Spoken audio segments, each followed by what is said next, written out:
Assalamualaikum warahmatullahi wabarakatuh. Selamat pagi, siang, sore, atau malam yang menyaksikan video presentasi kami.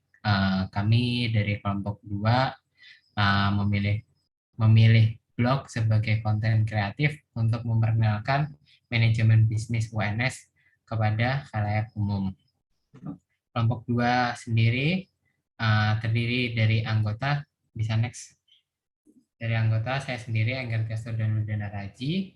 Yang kedua ada Fernando Bara. Yang ketiga ada Intan Atika Nur Cahyani. Yang keempat ada Kezia Rosiana.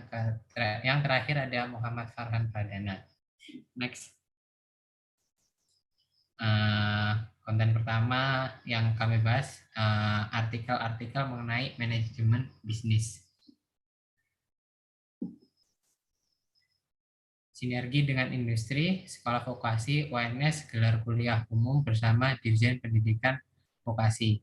UNS Sekolah Vokasi Universitas 11 Maret Surakarta menggelar kuliah umum bertajuk Sinergi Pendidikan Vokasi dengan Industri. Kuliah umum tersebut dilaksanakan secara daring dan luring. Sesi daring dilaksanakan melalui aplikasi Zoom Cloud Meeting dengan peserta hampir mencapai 200 orang.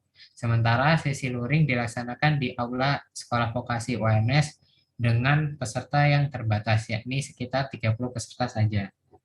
Next. Kemudian Rektor UNS Prof. Jamal Wiwoho menuturkan keresahannya terhadap stigma mahasiswa yang menganggap bahwa takaran kesuksesan seseorang dimulai dari pendidikan sarjana strata 1. Keresahan tersebut menginspirasi Prof. Jamal untuk memajukan sekolah vokasi UNS dengan mendukung program peningkatan D3 ke sarjana terapan agar sekolah vokasi tidak lagi dipandang sebelah mata. Keinginannya tersebut yang sama juga disampaikan oleh Wikan Sakarinto sebagai Dirjen Pendidikan Vokasi Kementerian Pendidikan Kebudayaan, Riset dan Teknologi. Ia mengatakan bahwa kurikulum Merdeka Belajar Kampus Merdeka sangat mendukung pelaksanaan program peningkatan tersebut. Menurutnya, sekolah vokasi memiliki keunggulan untuk menciptakan lulusan mahasiswa dengan kemampuan soft skill yang kompeten. Bahkan sekolah vokasi tidak hanya mengasah kemampuan soft skill saja, tetapi juga hard skill. Kemudian akan dijelaskan oleh rekan saya.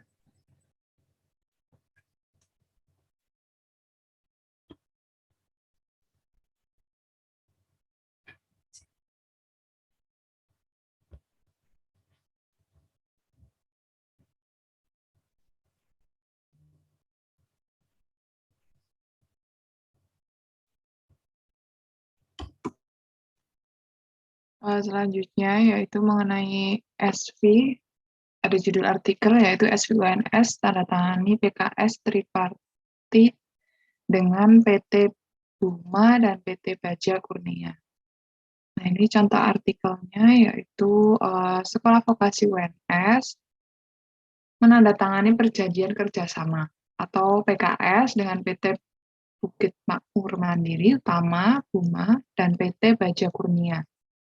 Nah, itu diselenggarakan di aula dan dihadiri oleh Profesor Sajidan selaku dekan dan Dr. Andes Santoso Hananto selaku manajer sustainability PT Buma dan Kristianto Widiawan sebagai direktur PT Baja Kurnia. Selanjutnya,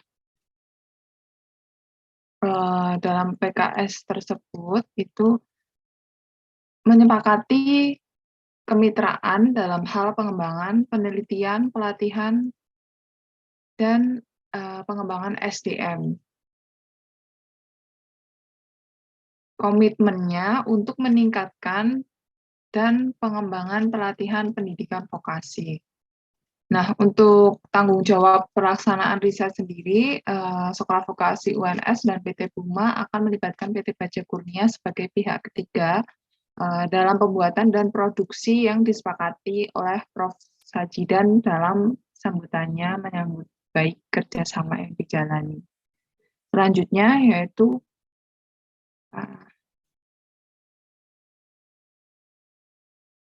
Slide selanjutnya.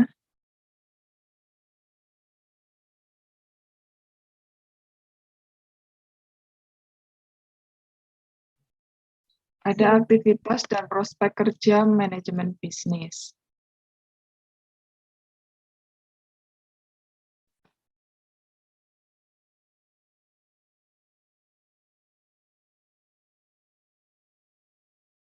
Nah, untuk aktivitas MB sendiri nanti akan dijelaskan oleh Mbak Kezia.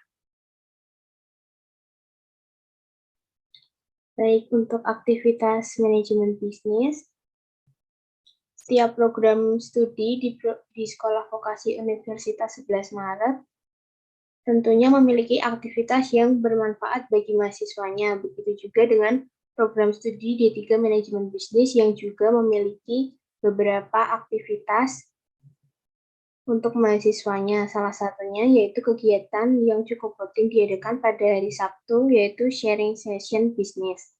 Pada kegiatan ini, mahasiswa manajemen bisnis yang sudah memiliki bisnis diberikan kesempatan menjadi pembicara untuk dapat menceritakan pengalamannya berbisnis sambil kuliah.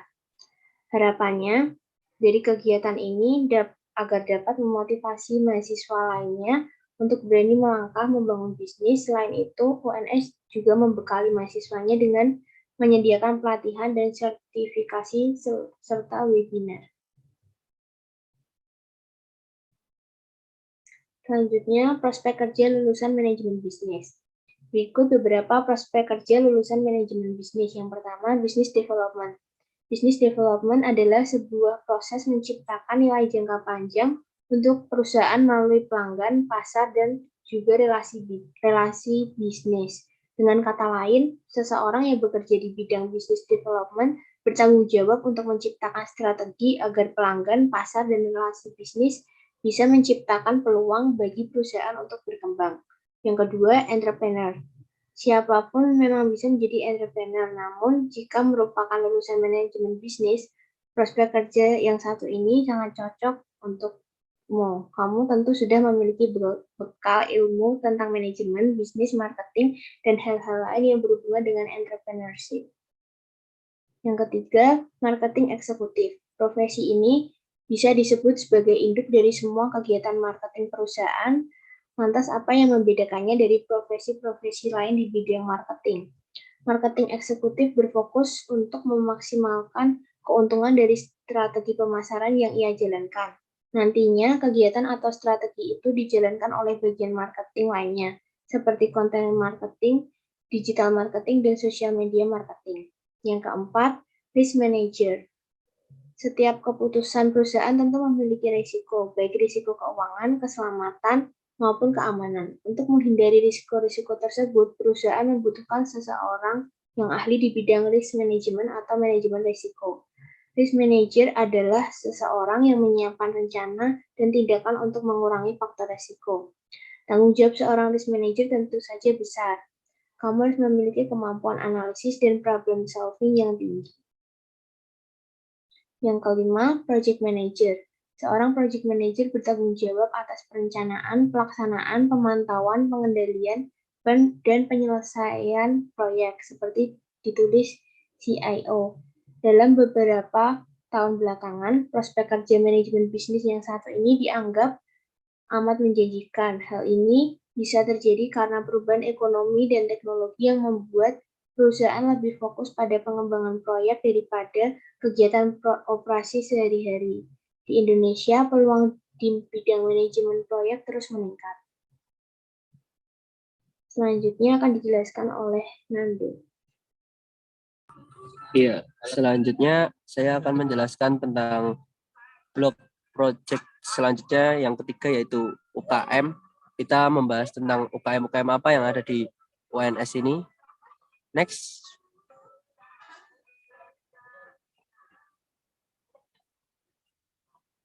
Yang pertama yaitu BEM UNS.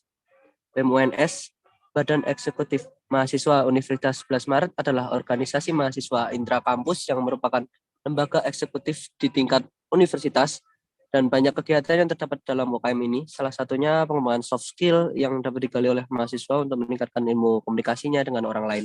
BEM UNS sendiri terbagi lagi menjadi beberapa berdasarkan fakultas, salah satunya BEM-SV, BEM FKIP, BEM FEB, BEM Soshum, BEM Teknik, BEM FSRD, BEM Kedokteran, dan BEM Hukum.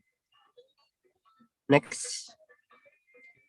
Selanjutnya yaitu DEMA UNS. DEMA UNS atau Dewan Mahasiswa Universitas 11 Maret, lembaga perwakilan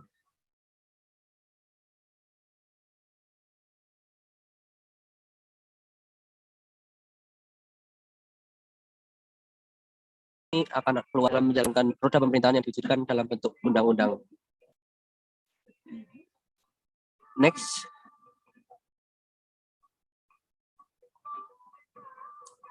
Selanjutnya yaitu Voka Erudita. Voka Erudita UNS, itu paduan suara mahasiswa Voka Erudita Universitas 11 Maret atau PSM Voka Erudita UNS merupakan wadah kegiatan mahasiswa yang bergerak di bidang seni, khususnya seni paduan suara. Nah, ini Voka ini merupakan salah satu paduan suara yang terkenal dan menjadi kebanggaan UNS dan Kota Solo bahkan Indonesia. Dengan berbagai prestasi yang telah dicapai, Voka telah turut mengharumkan nama UNS, Kota Solo, dan Indonesia di kancah dunia. Selanjutnya akan dilanjutkan oleh rekan saya, Farhan.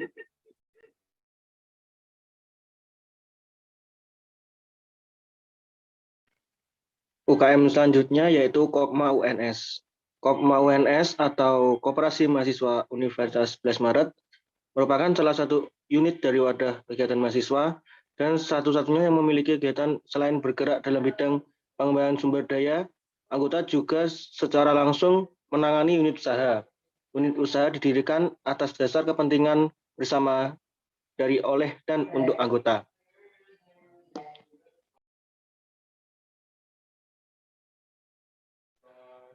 UKM selanjutnya yaitu Teater Gadang.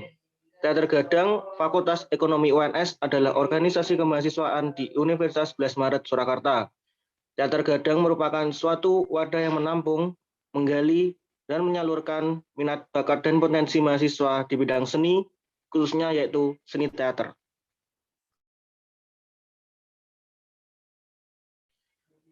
Itu beberapa UKM yang kami ambil dari Universitas 11 Maret, dan sebenarnya masih banyak lagi UKM lainnya yang ada di Universitas 11 Maret Surakarta.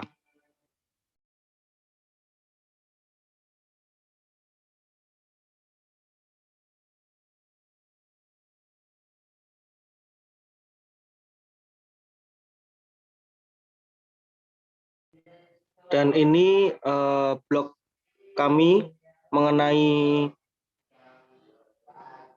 Universitas 11 Maret tadi yang sudah kami sampaikan di presentasi ini. Selanjutnya dan selebihnya bisa diakses melalui link yang kami bagikan. Terima kasih.